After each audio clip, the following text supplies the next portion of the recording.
କୁଜଙ୍ଗ ବନାଞ୍ଚଳ ଅଧିକାରୀଙ୍କ କାର୍ଯ୍ୟାଳୟ ସମ୍ମୁଖରେ ଧାରଣା। କୁଜଙ୍ଗ ବନ୍ୟାଞ୍ଚଳ କାର୍ଯ୍ୟାଳୟ ସମ୍ମୁଖରେ ନାରାୟଣ ବୀରବର ସାମନ୍ତ ଚାରିଟେବୁଲ ଟ୍ରଷ୍ଟ ଏବଂ ଭାରତୀୟ ଜାତୀୟ କଂଗ୍ରେସ ଦଳ ତରଫରୁ ବହୁ ପ୍ରତୀକ୍ଷିତ ଧାରଣା ଅନୁଷ୍ଠିତ ହୋଇଯାଇଛି। କୁଜଙ୍ଗ ଏରସମା ସମୁଦ୍ର ତଟବର୍ତ୍ତୀ ଅଞ୍ଚଳରେ ଥିବା ଜଙ୍ଗଲକୁ ବେଆଇନ ଭାବେ ଜମି ମାଫିଆମାନେ ଜଙ୍ଗଲ କାଟି ଜମି ବିକ୍ରି କରିବା ଲାଗି ଉଦ୍ୟମ କରୁଥିବା ଅଭିଯୋଗ ହୋଇଛି। ଜଙ୍ଗଲ ନଷ୍ଟ ହେବା ଦ୍ୱାରା ବ୍ୟାପକ ଭାବେ ବନ୍ୟପ୍ରାଣୀ ଏବଂ ଜଳଜୀବମାନେ ମୃତ୍ୟୁ ମୁଖରେ ପଡ଼ି ଅକାଳରେ ଜୀବନ ହାରିବା ସହିତ ଅଞ୍ଚଳର ପ୍ରାକୃତିକ ପରିବେଶ ନଷ୍ଟ ହେବା ଏବଂ ପ୍ରଦୂଷଣରେ ସାଧାରଣ ଜନତାଙ୍କ ଧନଜୀବନ ଉପରେ ବ୍ୟାପକ ପ୍ରଭାବ ପଡ଼ୁଥିବା କୁହାଯାଇଛି। ଏଥିସହିତ ଜଳଜୀବ ମଧ୍ୟରେ ବିରଳ ପ୍ରଜାତିର ଅଲିଭ ରିଡଲେ କଇଁଛ ଓ ପଶୁପକ୍ଷୀ ଯଥା କାଉ, ହରିଣ, ଶାଳିଆ ପତନି, ପାରା, କୋକିଶିଆଳି ପ୍ରଭୃତି ପ୍ରାଣୀମାନଙ୍କର ବ୍ୟାପକ ଭାବେ ମଡ଼କ ଦେଖାଦେଇଛି। ଅଞ୍ଚଳବାସୀ ପାରାଦୀପ ବନ୍ଦର ନିର୍ମାଣ ପାଇଁ ଜମି, ଜଙ୍ଗଲ ପ୍ରଭୃତି ତ୍ୟାଗ କରିଥିଲେ। ମାତ୍ର ସରକାର ଉକ୍ତ ଜଙ୍ଗଲ ଓ ଜମିରେ ବନ୍ଦର ବଦଳରେ ଶିଳ୍ପ କିଭଳି ସ୍ଥାପନ ହେଲା ବୋଲି ସରକାରଙ୍କୁ ପ୍ରଶ୍ନ କରିଛନ୍ତି ଟ୍ରଷ୍ଟି ସୁଶାନ୍ତ ଶେଖର ସ୍ୱାଇଁ। ସରକାର ପରିବେଶ ନଷ୍ଟ କରି ନୂତନ ଶିଳ୍ପ ପ୍ରତିଷ୍ଠା କରିବା ପାଇଁ ସାଧାରଣ ଜନତାଙ୍କୁ ମିଥ୍ୟା ମକଦ୍ଦମା ଲଗାଇ ନିରୀହ ବନ୍ୟପ୍ରାଣୀଙ୍କୁ ମାରି ଚାଲିଛନ୍ତି। କୁଜଙ୍ଗର ବନ ବିଭାଗର କାର୍ଯ୍ୟାଳୟ କାହା ସ୍ୱାର୍ଥରେ ବୋଲି କଂଗ୍ରେସ ନେତା ତଥା ରାଜ୍ୟ ସାମାଜିକ ଗଣମାଧ୍ୟମର ସାଧାରଣ ସମ୍ପାଦକ ପ୍ରିୟବ୍ରତ ନାୟକ ସରକାରଙ୍କୁ ପ୍ରଶ୍ନ କରିଛନ୍ତି। ଅନ୍ୟମାନଙ୍କ ମଧ୍ୟରେ ଜଗତସିଂହପୁର ଜିଲ୍ଲା ମହିଳା କଂଗ୍ରେସ ସଭାନେତ୍ରୀ ପ୍ରିୟମ୍ବଦା ପାଣି, ରାଜକିଶୋର ନାଥ, କୈଳାସ ଦାସ, ସୁରେନ୍ଦ୍ର ମହନ୍ତ, ସୁବାସ ଦାସ, ରଞ୍ଜନ ମାଝୀ, ବିଶ୍ୱରଞ୍ଜନ, ମାନସ ସେଠୀ, କୃଷ୍ଣଚନ୍ଦ୍ର ଦାସ, କୈଳାସ ରାଉତ ପ୍ରମୁଖ ସରକାରଙ୍କ କାର୍ଯ୍ୟଦକ୍ଷତା ଉପରେ ପ୍ରଶ୍ନ ଉଠାଇଛନ୍ତି। ପାରାଦୀପରୁ ପୁରୁଷୋତ୍ତମ ଶତପଥୀଙ୍କ ରିପୋର୍ଟ, କ୍ରାନ୍ତିଧାରା ପ୍ଲସ୍। ଏଠି ଧାରଣାରେ ବସିବାର କାରଣ ହେଉଛି ମାନେ ବିଗତ ଦିନରେ 4 ବର୍ଷର ଏ ଯେଉଁ ସରକାର ଆମର ଯେଉଁଟା ହେଉଛି ଆମ ଗଣତନ୍ତ୍ରରେ ଆମ ଦେଶ ସ୍ୱାଧୀନ କରିଛି ଦୀର୍ଘ 76 ବର୍ଷ।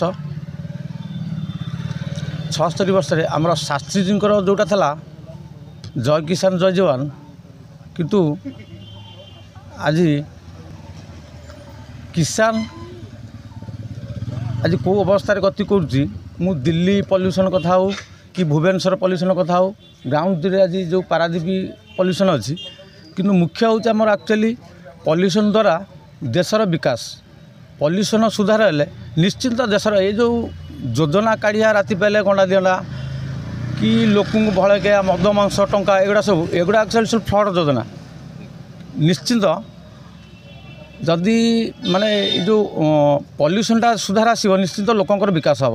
ଯେଉଁଟାକି ଦେଖନ୍ତୁ ଆଜ୍ଞା, ଏବେ ଯେଉଁ ଆମର ସରକାର ଗୁଡ଼ା କାଢ଼ିଛି ମତ୍ସ୍ୟ ପାଇଁ ଯେଉଁ ଯୋଜନା କାଢ଼ିଛି, ରାଜ୍ୟ ସରକାର ହେଉ କି କେନ୍ଦ୍ର ସରକାର ହେଉ, କିନ୍ତୁ ସେ ଯୋଜନାରେ କୁଜଙ୍ଗ ଯେଉଁଟା ଇତିହାସର ମାଟି, ଇଏ କୁଜଙ୍ଗ ମାଟି ଖାଲି ଓଡ଼ିଶା ପାଇଁ ନ ସାରା ଦେଶ ପାଇଁ ଗୋଟେ ଗର୍ବିତ। କିନ୍ତୁ ଦେଖନ୍ତୁ ଆଜି କୁଜଙ୍ଗର ଯେଉଁ କୈବର୍ତ୍ତମାନେ ବ୍ରିଟିଶ ସହିତ ଆଗାମୀ ଦିନରେ କି ମୋଗଲ ସହିତ ଯୁଦ୍ଧ କରିକି ରାଜ୍ୟକୁ ବଞ୍ଚେଇଛନ୍ତି, ରାଜ୍ୟର ମାନ୍ୟତା ବି ଦେଇଛନ୍ତି, କିନ୍ତୁ ଆଜି ଏ କୁଜଙ୍ଗର କୈବର୍ତ୍ତକୁ କୌଣସି ମତେ ସରକାରୀ ସ୍ତରରେ ବେସରକାରୀ ସ୍ତରରେ କୌଣସି ସ୍ତରରେ ବି ବୁଝୁନାହାନ୍ତି। କିନ୍ତୁ ଆଜି ଏହି ପଲ୍ୟୁସନ୍ ଦ୍ୱାରା ହଜାର ହଜାର ମତ୍ସ୍ୟଜୀବୀ, ଲକ୍ଷ ଲକ୍ଷ ପରିବାର ଆଜି ସମ୍ପୂର୍ଣ୍ଣ କ୍ଷତିଗ୍ରସ୍ତ।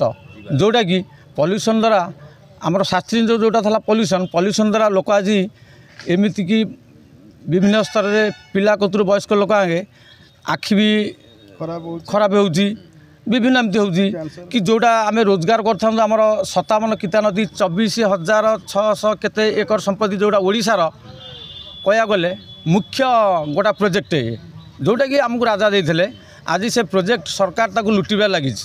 ଏଠି ଶିଳ୍ପ କାରଖାନା ପୁରେଇ କୌଣସି ମତେ ମୁଁ ପ୍ରିୟବ୍ରତ ନାୟକ, ସାଧାରଣ ସମ୍ପାଦକ ପ୍ରଦେଶ କଂଗ୍ରେସ ସୋସିଆଲ ମିଡ଼ିଆ, ପାରାଦୀପର ପୁଅ।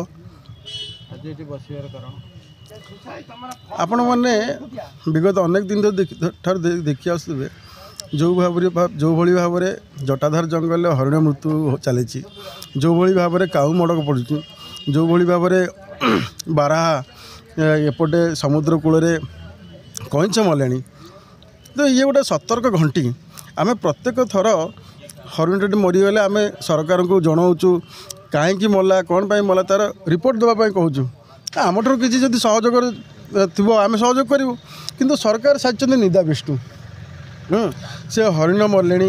अच्छा ये जो सतर्क संकेत आसूची आसंता काली ये सब आम ऊपर आम लोकों ऊपर को आसब ये पशुपक्षी हेले तल बरडा आम हेलु ऊपर बरडा तेणु आम जदि आज आखि न खोलू से आम आज आसी बसी सरकार निद भांगापी दुआर मुहर बसलु आदि ए सरकार निद भांगब ना ताले आसंता दिन में प्रदेश कांग्रेस कमिटी सारा ओडिशा रे विशेषकर यही पारादीप आरंभ हम ये जो जंगल उपर जो अत्याचार चलती जो राति अधे ट्रक ट्रक काठ लोड चोरा चालान होता विरुद्ध में आम पूरा ऑल कांग्रेस एकाठी होकर लड़बू आमर वन्य जंतु को आम परिवेश को न्याय देवु।